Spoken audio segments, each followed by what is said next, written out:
hoy celebramos el espectáculo número 50, lo que en 2 años para una compañía pequeñita como la nuestra es enorme.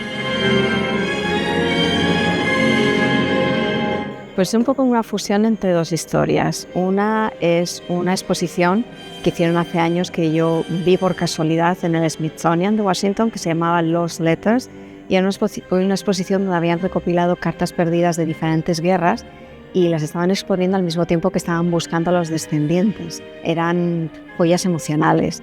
Y luego en un libro que encontré en un aeropuerto, que además me llamó la atención porque tenía una amapola en la portada, y estas eran cartas reales. Hay cartas de Hemingway, de Churchill, y había esta carta que me emocionó por completo y teníamos ganas de contar una historia, teníamos ganas de contar esta historia con bailarines, tener nuestro propio grupo.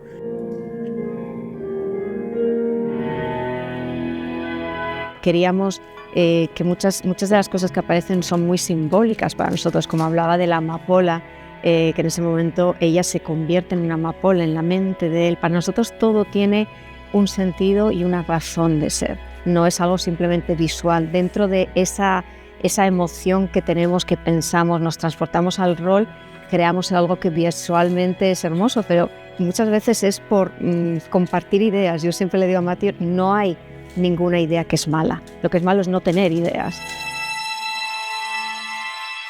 Y recuerdo un día un 14 de noviembre, me acuerdo muy bien, que tenía que grabar la escena del suicidio en mi mente.